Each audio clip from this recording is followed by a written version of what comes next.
Welcome to the Folk Hogan podcast, where we deep dive into the world of Folk Hogan, bringing you band stories, behind-the-scenes action, and everything in between. Whether it's new music, tales from the road, or exclusive interviews with the band, we've got you covered.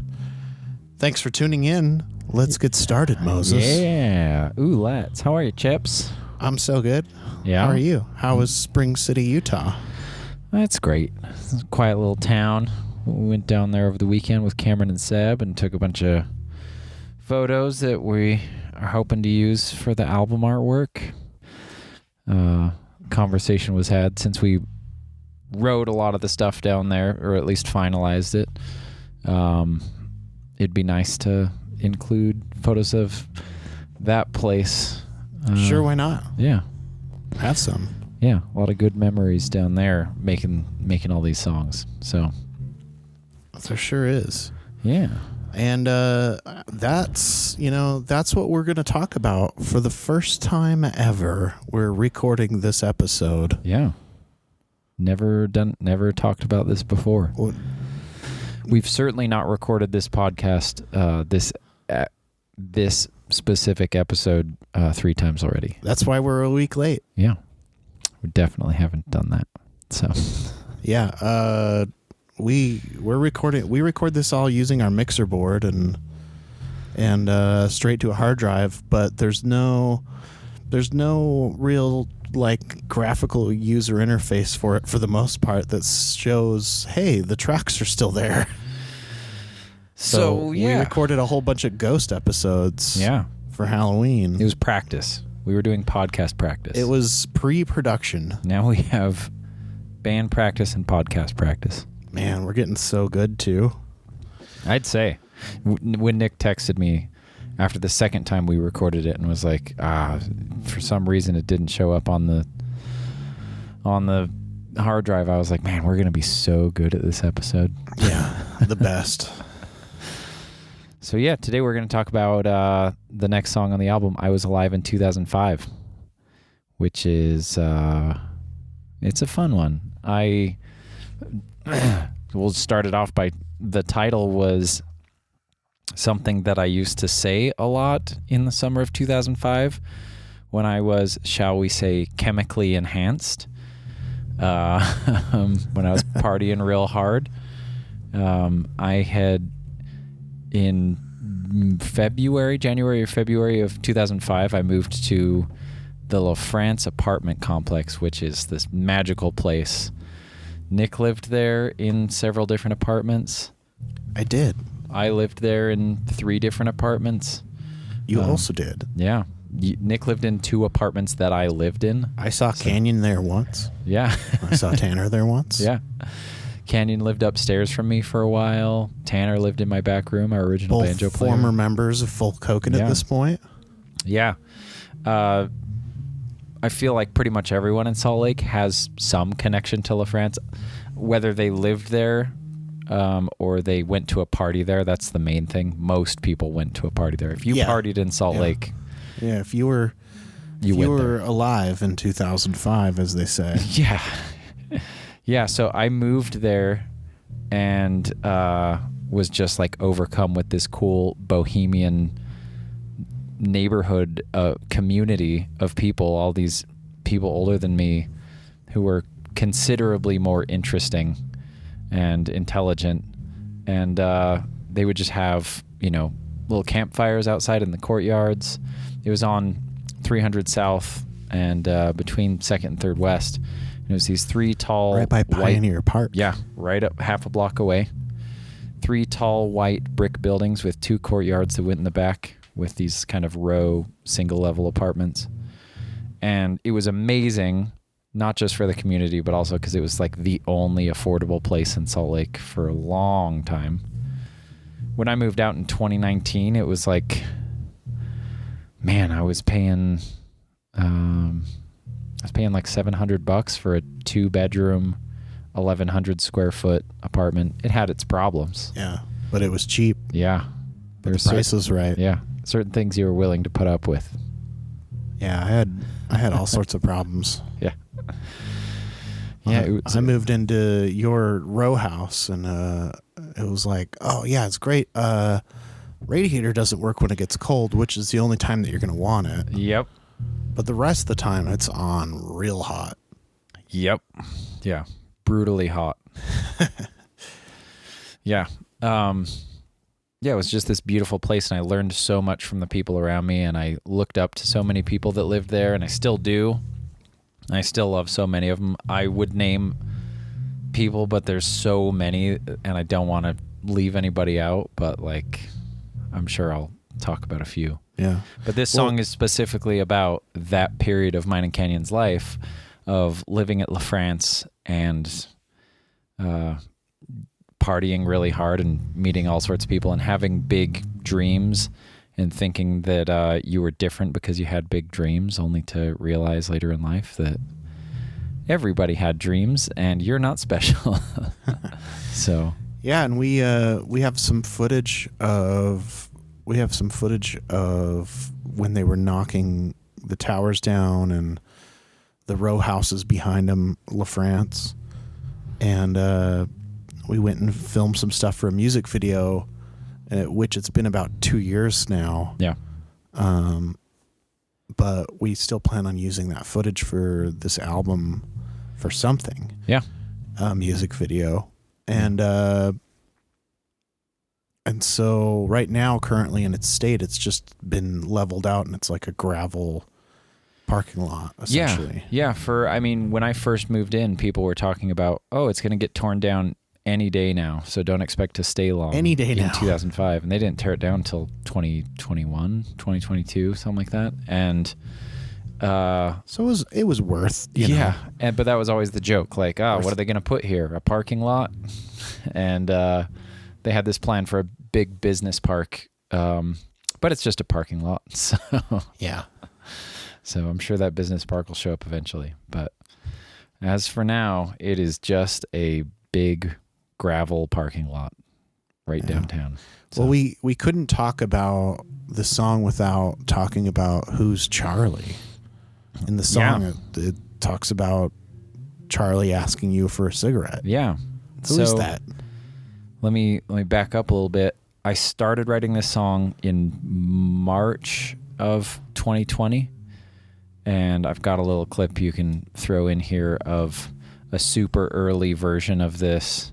It sounds nothing like this song. And then at the end of it, it goes into the riff that ended up being at the end of Like Icarus. Let's hear it. So it's kind of an example of how things get chopped up. Yeah, it's always fun to hear the first versions of these kind of things. Yeah. Wide awake, the sun's rising up to greet me. Jaw tight, it's getting bright, believe me. There's no reason to move on. There's no reason to move on. So it goes. Charlie can't get a cigarette. He's gonna creep around his Wow, yeah, way different. Way different. Yeah, I think that was all the lyrics I had, but yeah. We should like ABM, and I'll play the current version here. And then we'll talk about Charlie, and we'll talk more about this song.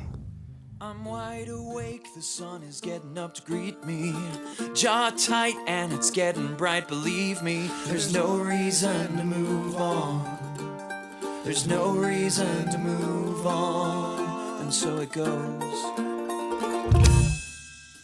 If Charlie don't get a cigarette, he's gonna creep around, scaring the bejesus out of anyone who has a bathroom window in this town. I'll pass him a few for a story or two, and I'll believe that each and every word of it is true. There's no reason to move on. There's no reason to move on. And so there goes, that's all that's left of these beans, chewed up and spit out by these machines. And so way different. Considerably. Yeah. Way different. So, Charlie. All right. The only person that gets named in this song about living at La France didn't live at La France. Yeah, he lived next door at Broadway Hotel. So I grew up in Midway, up by Heber City, and back then Midway wasn't the resort town that it is now. It was this little farming community mostly, and I mean, there were more cow and sheep pastures on Main Street than there were houses when I was a kid. And you know, growing up in the country like that, and then when I was 18, moving to La France, half a block from Pioneer Park, was just absolute culture shock. I was all for it. I was so excited. And it was a pretty rough and tumble area back then. It's been gentrified a bit since then, but back then it was a little sketchy. Yeah. And my parents were terrified that I was moving there. And my parents were helping my girlfriend Paige at the time and I move in, and we had driven down, had my car full of stuff, Paige's car full of stuff, and then my parents had a bunch of my furniture in my dad's truck. And of course, it's like, you know, it's evening time, it's winter, there's a jazz game going on, and so there's no parking for like a mile around the Delta Center. Oh, yeah. And I had got a parking spot, Paige got a parking spot, but my dad's just circling the block trying to find this place. Like we used to do. Well, trying to find a place to park. Yeah. And there's this guy standing outside the Broadway Hotel who's like enormous. He's got to be like 6'6" or something like that. Enormous, super tall dude, very just large man in general. Really pale and sort of gaunt looking, sunken eyes. He had this long, really long, like past his shoulders, mid-chest length, black, jet black hair that was pretty wavy with some gray streaks in it, and then this big, long black beard with big gray streaks in it. A lot of the kids in the neighborhood would call him Rasputin. Yeah, and he's kind of... he was terrifying, and he had his fingernails were like an inch long off of each finger. Of course. And he always wore a black t-shirt and black sweatpants and black shoes, like, yeah. And so he was just this scary looking dude, and he was just standing out front of Broadway Hotel, you know, 30 feet away from where Paige and I were standing, watching my dad go around the block trying to find a parking spot.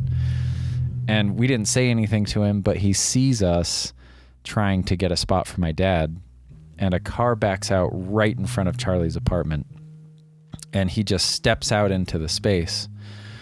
And there's lines of cars trying to get places. And because there's a ton of restaurants there, the jazz game's going on. It's insane downtown. Peak time for that. Super busy. And as cars try to pull into the parking space, Charlie's just screaming at people, just like, no, get out of here. You can't park here. Hey, get out of here. Like screaming at people.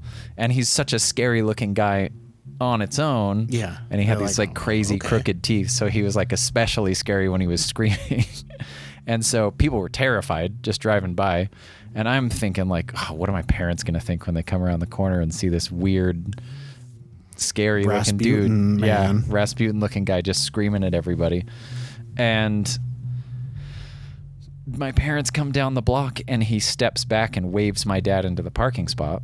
And so my dad gets out of the truck, and I don't know if he thought he was a homeless guy or if he just was thanking him or what, but my dad went to give him $5 as like a thank you, and Charlie was just like, hell no, man, get that away from me. All I'm going to do is buy cigarettes with it, and was like insulted that my dad tried to offer him money. How dare you? And so like I introduced myself, and for, you know, the rest of that year and into the next year, when I lived in that building right by where Charlie was, every time I'd come outside, he'd be standing outside, usually nighttime. You didn't see him a lot during the day, and every time I saw him, as soon as I saw him, he'd be like, Moses, give me a cigarette.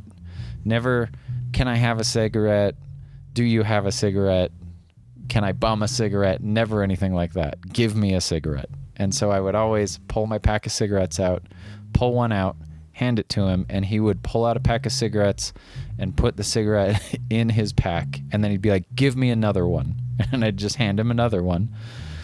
which seems like a crazy thing to do. It Yeah. seems like I'm Yeah, very basically getting strange. bullied. Just like, but he was I just gave you one? Yeah, he was such a character that I'd give him 2 cigarettes and then I'd be like, tell me a story. And he would just regale me with crazy stories from his life.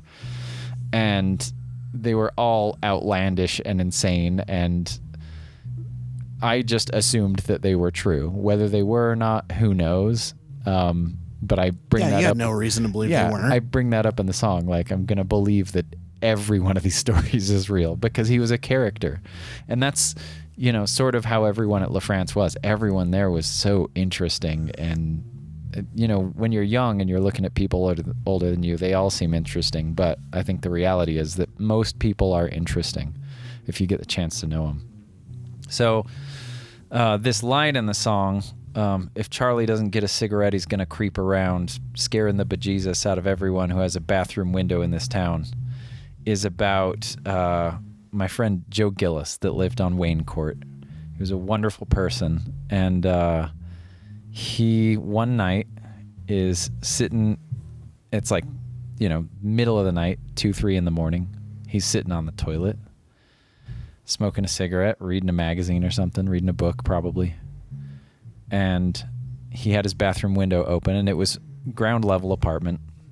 And you could, with Wayne Court, you could walk right down to the front of the apartment, Yeah. but there was this back alley that you could walk to the back of the apartments.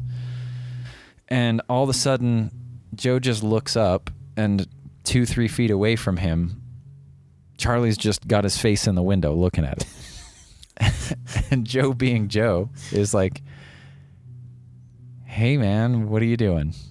And Charlie's like, not much. What are you doing? And Joe's like, I'm taking a shit, man. Get out of here. Leave me alone. And Charlie was like, can you give me a cigarette? And he was like, no, leave me alone. Get out of here. Yeah. Just walk up to people's bathrooms. And, I have a million crazy stories from La France, and anyone who lived there does. But I feel like that's a good encapsulation of that neighborhood, of just like a super weird thing happening and everyone kind of acting like it was normal and still being welcoming to each other. Yeah. And it was a really special place. And so that's how the song starts off. And then it sort of just continues on talking about, what it was like to be a young, impressionable man surrounded by college professors. And, many people there just worked restaurant gigs or gas stations or whatever. But like everyone there was so interesting. And I met some of the most influential people in my life at La France. And I just am so thankful that I did. And this song's sort of an ode to that, but it's specifically talking about, Kenny and I always had big dreams of being rock stars or musicians rather. And, living in a place like that when you're 18, 19, 20 years old, you've got huge dreams.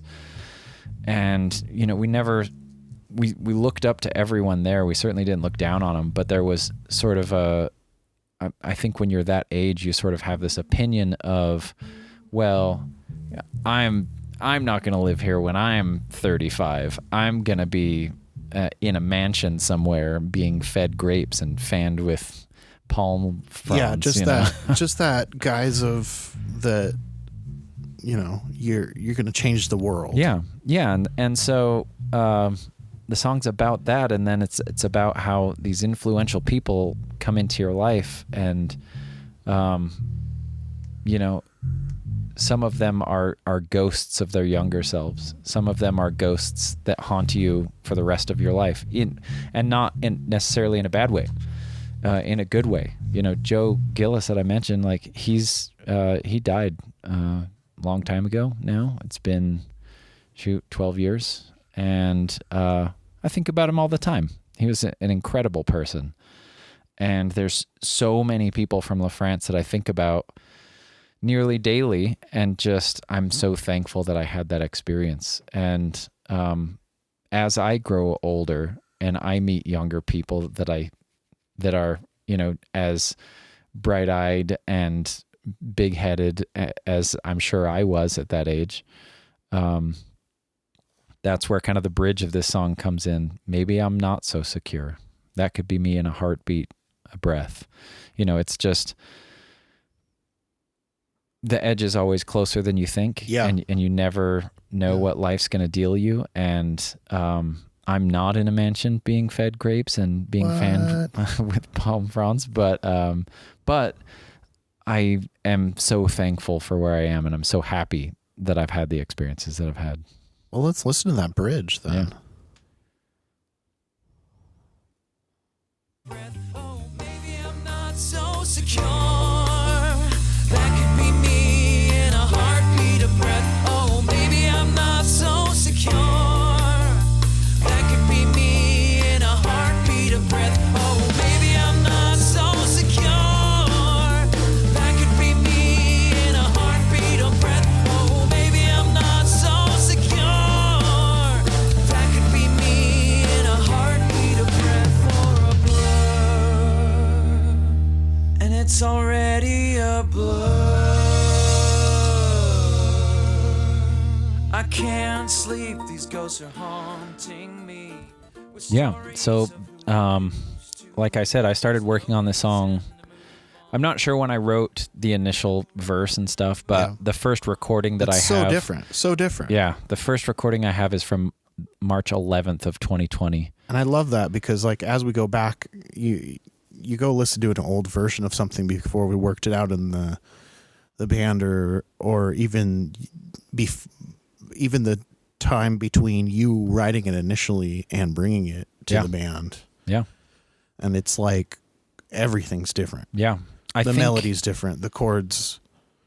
Yeah. I think that by the time we got to Spring City, I think at that point, I had written I'd changed the chords to these chords, and I'd kind of got the melody figured out, but I really only had like that first verse. And I think those first verse and a half or so. And then it was like the first or second day that Kenyon and I were in Spring City, we just sat down and worked through this song. It was one of the first songs we went after. And like many of these songs, it came together real quick. And, it was so cool when we finally got to working on it, and Cameron came up with, over that bridge section, it sounds like there's delay on the banjo, but there's not. It's just the way Cameron the part that he created. It. Way cool. That added so much texture to it, and everybody's vocals kicking in, and it's a fun song, and the outro of the song is a real good headbangy time, and I feel like it's a good coda for the song because that's what life was like for me in 2005. It was just, play guitar, smoke cigarettes, drink beers, take whatever drugs I could get my hands on, and have crazy conversations with all of my amazing neighbors and get my mind blown all the time. And so, the coda of this song is like party time, and it feels good. It fits the song. So yeah, I love it. I'm real excited for people to hear the whole thing. So definitely, it's weird at this point. Obviously, one of the things that people may be thinking about is, we're talking about a lot of these songs being really put together in 2020. Like, why is it recorded in 2024? Why is it coming out in 2025? Yeah, that's a pretty long wingspan. Yeah. For a long time, that's kind of how things happened in the band. We are certainly capable of learning a song quickly when everyone puts their minds to it. But one of the difficulties of being in a band in general is, like, you kind of have to have those moments where everyone can be at least close to the same wavelength. And, when right before the entire world shut down in March of 2020, we had saved up a bunch of money. We had big plans of some upcoming tours, and we were going to record an album in late 2020 is what we were hoping for. And, you know, the entire world shut down. And I think I remember. yeah, and like being in a band, you know, you have a practice space and you've got a van that you have to pay insurance on. And that's not a ton of money every month, but for as much money as we had saved up, it dwindled pretty quickly. Definitely did. Yeah, I mean, Goes fast. It went away pretty quick. And so by the time we had a bunch of these songs down, it was like, we can't afford to record, and we can't play shows to make money. We were out of that momentum of we do this, then that. Yeah. So then, you know, Curtis left the band in 2020, our drummer, and we didn't find Sebastian until the following June of 2021. Yeah, it was a pretty long period of looking for the right drummer and during just delaying for safety reasons. Yeah. It was, I'll tell you what, folks, it was super weird to come to band practice and try to sing with a mask on. It's way harder than singing without one. And then, you know, Sebastian came around. We learned some of the songs, but we just didn't quite get all of them down. And it's hard to be in a band with 6 people. And like I said, everyone has to be on the same wavelength. And so if you don't have, if even one person just isn't feeling it one night, it can be hard to get something down. We've felt really lucky, or at least I have felt really lucky since fall of last year. Everyone has just kind of really focused their efforts, and we've just, you know, we put that EP out this year already. We recorded it in January, and so we were able to learn a lot of stuff. When Canyon said he was leaving, we had to look at the song list, and there were several songs that we just straight up had to cut. Just like, well, there was a song called Lazarus that the mandolin part I wrote in like 2012. It's super old. And when we worked on it in 2020, I had a whole song with it. We ditched everything except for the chords. We wrote a new song over it, and Canyon had this awesome piano part. And so we kind of built the song around that. And then when he left, it was like, well, we can't do that song. Yeah, like it's built around that part. It doesn't make sense. And so without that part, the rest of the song just felt bland. So that song will get rewritten, and it'll come out at a later date with a different title. Yeah. Or not. Or it might go back to the old version. Yeah. Or it might not come out at all. Yeah.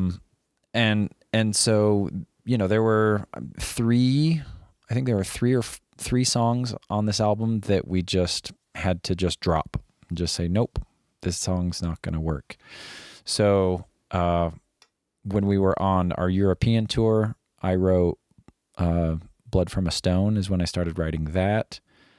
I started writing... So like April timeframe of this year. Yep. Yeah. So and then really recent. Yeah. And there's other songs on this album that were written very quickly as well, but that's not always a bad thing. So, but yeah, 2005 is sort of one of the oldest songs on this album, and it feels good. You know, this is sort of in that range. If you've been to a show in the last 3 years, you've probably heard this song. Yeah, because we do play it a lot, and it's great. Yeah, it's fun. We enjoy it.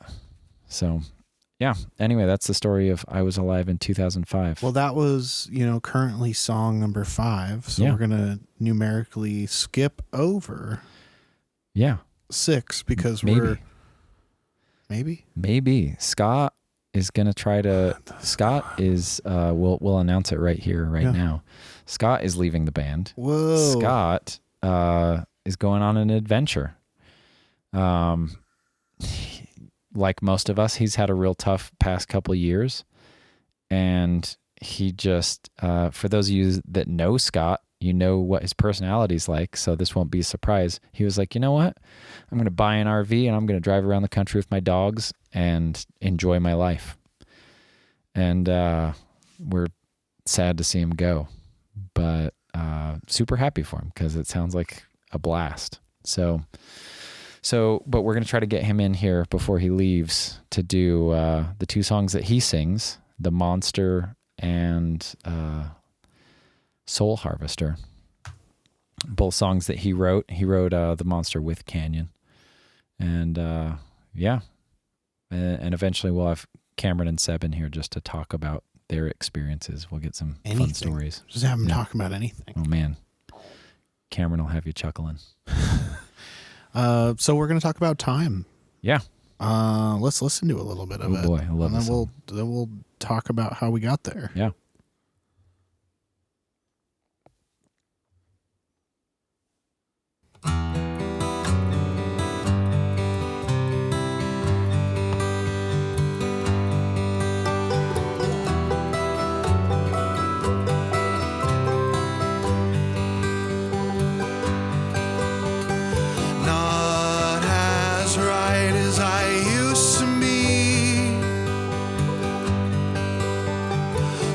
Pushing minutes into history.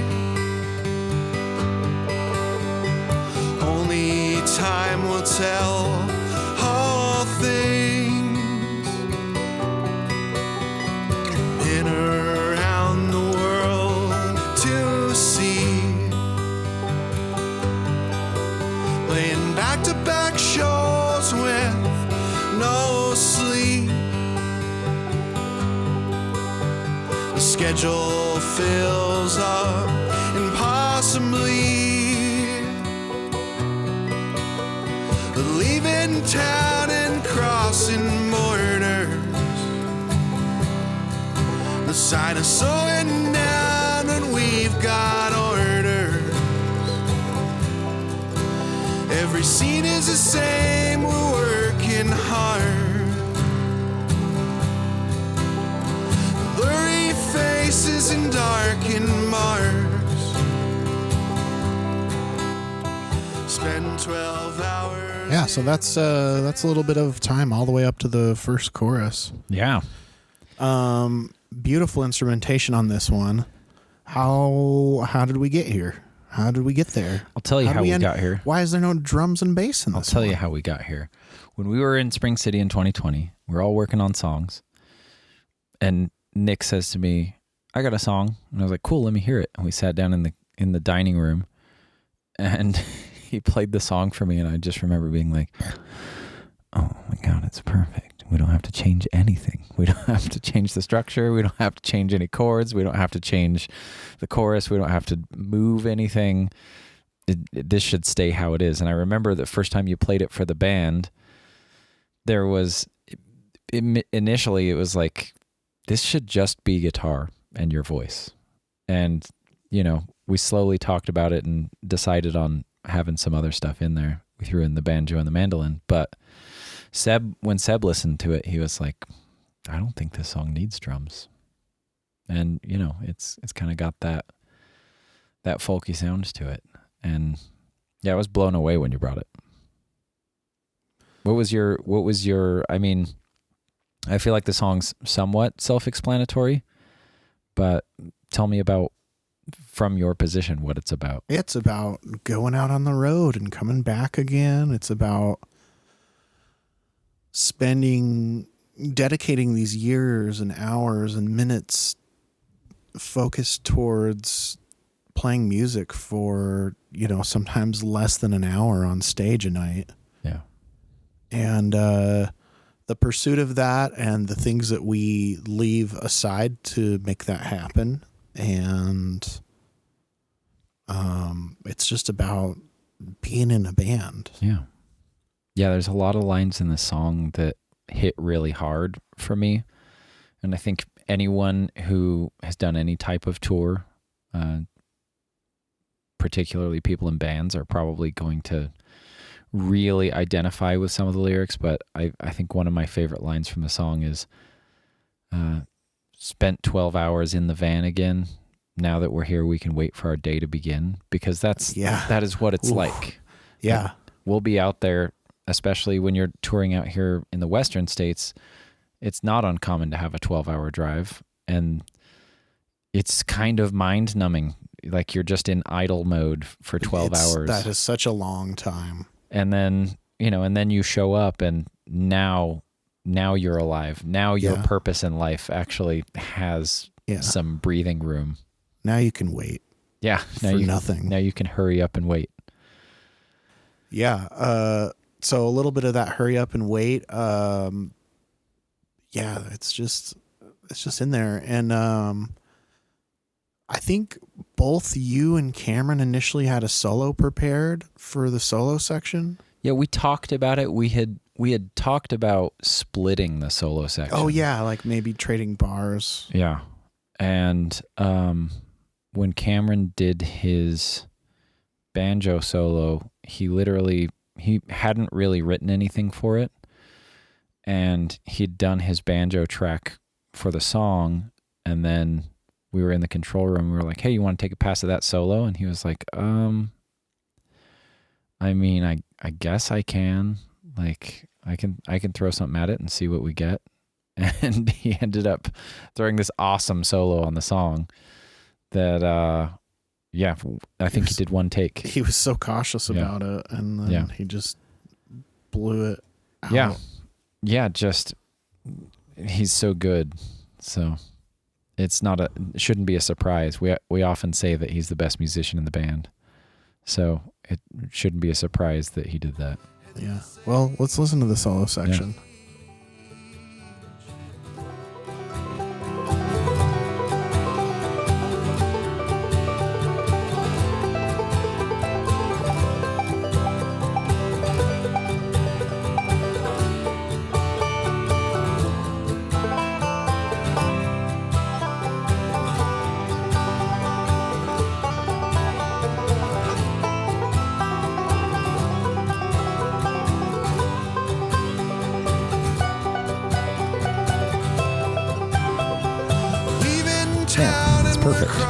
Just epic. He didn't just yeah. One take. I think the only thing that we really did with this song is, you talked about not changing it, not really workshopping this one, not rehearsing it. We got together one night at Kamerons' place when some other band members couldn't be at rehearsal. The three of us played this 4 or 5 times. And we took a quick video recording of it so we could listen back to it. And then it was like studio time shortly after that. Yeah. Yeah. When we sat down to work on it at Cameron's house, it was, before we even started it, there was a conversation of like, well, what should we do? And either Cameron or I was like, well, we should just kind of like do kind of a light arpeggiated thing. Which I think sort of conveys that sense of motion, which is all about being on the road. So, and I think we played through it, a dozen times and figured out a few things here and there. But it's, touring's hard, and I think that this song really encapsulates I don't mean to make touring sound awful, because it is like some of the most fun experiences I've ever had in my entire life have been on tour with this band. So, but also because it's miserable. Yeah, and there's a lot of times of just like you feel it's weird, especially when you're in like another country. It feels kind of lonely at times, and you feel like you're just kind of stuck in idle mode, and you're always just waiting to play. Okay, now I get to enjoy myself. And then like, okay, well now we got to go to bed. And then tomorrow, just wait to play all day. Yeah, we got to get up earlier than yesterday to wait. Yep. And it is a lot of discomfort on the road, because you're just essentially, living out of a van whether you're in hotels every night or not. Yeah. There's just there's no sense of home. You're constantly shifting your stuff around, and it makes you very, very aware of how much stuff you need access to. Yeah. Yeah. I mean, speaking of like the home thing, when we go over to Europe, we stay in, whenever we're in Netherlands, we stay at places called Landals, which are like these little, vacation parks. And so basically we rent a cabin. And Netherlands is a small enough country that you can stay in a Landal and you can drive, an hour in each direction to a show night after night. So you have the opportunity to stay in the same place, which never happens when you're on tour. And I remember our first tour over there, we stayed in the same Landal for like 7 days or something. And I generally don't sleep on tour. This is something the band knows well. I'm an extremely light sleeper, and I generally don't sleep a lot on tour.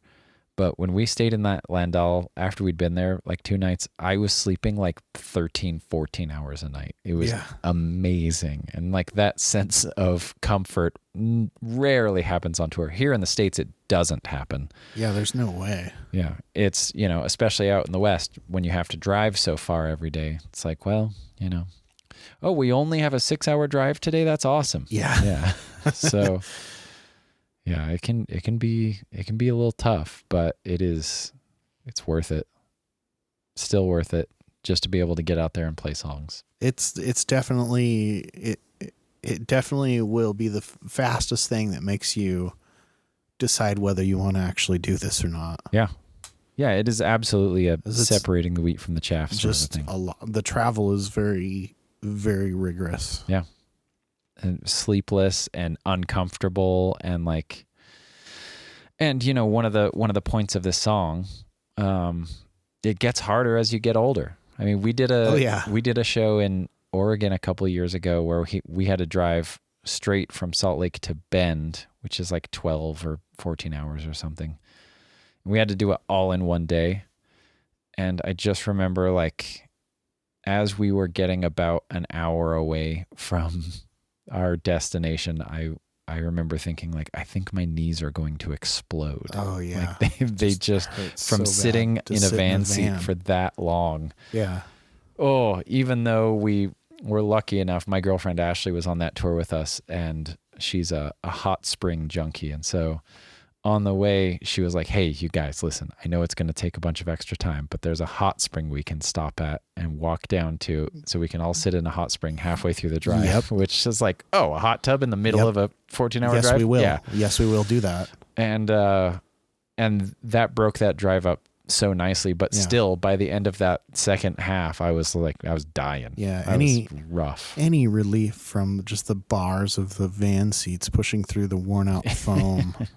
Yeah. So our van, which we affectionately refer to as the Dragon, we bought it in 2012, July of 2012. We bought it from a family. It was the parents, and they had 11 kids, I think. And so you can imagine what state it was in. And it had initially been a 2002 Olympics van. And so at that point, it already had, 140,000 miles on it or something. And we have just, we always figured we would just beat the hell out of a van, only to find out that like we bought a van from a family with 11 children. And when we bought it, I just remember the back of the van was full of sand. Just like the floor was nothing but sand. And we love our van. It's wonderful. It's like a weird little home to us, a really uncomfortable little home that we're comfortable in. And doesn't matter how much you love a vehicle when you have to be in it for that long. When you're in it for, 12 hours, brutal. Absolutely brutal. So brutal. There's no leg room in the world that will make that ride comfortable. No. Yeah, but it's gotten us this far. So we hope to keep it around for another 10 years. Let's listen to a little more of this song. Yeah.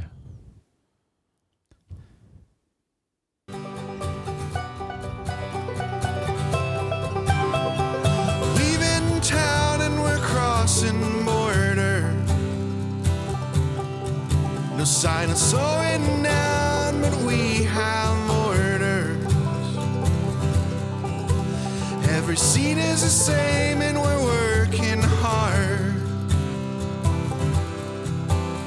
From blurry faces and darkened bars, floating above the ground. Above the stage is where we live now.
So that little bit there was a song that I wrote called When I Knew It Was Over that I ended up just cutting down to those few chords.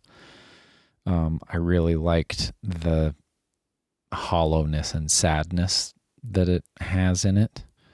And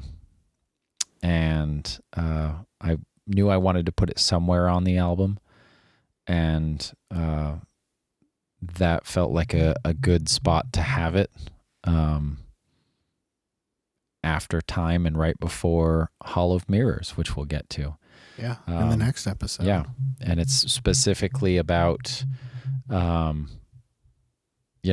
went through a divorce a couple of years ago, and so that's sort of it's sort of the unofficial intro into Hall of Mirrors, which is about being in a rough relationship. Love it. Woo! Well, on that note, this episode of Folk Hogan's podcast was brought to you by our brand new, repressed, new patched motorcycle jackets. Our Folk Hogan battle vests, which all come adorned with one of two excellent patches on the back. We've got an alien abduction design that fits quite well and actually matches the band van, the dragon we talked about earlier. And we also, speaking of dragons, we have Dungeons, Dragons, Drive-Ins, and Dives. Oh, we have a very D&D themed 80s, what you'd expect on a wizard novel. Yeah. I love it. I love that design. image. And both are great. It's going to be hard to pick. You should probably load up and get two. I don't know. But those are shortly to be on the website with all of our other great merch on folkhogan.com/shop. Or if you just go straight to the homepage and click on the shop tab, you can get there. And we'll catch you at the next show. Yeah. Or we'll catch you on the next podcast. Yeah. We love you. That's for you.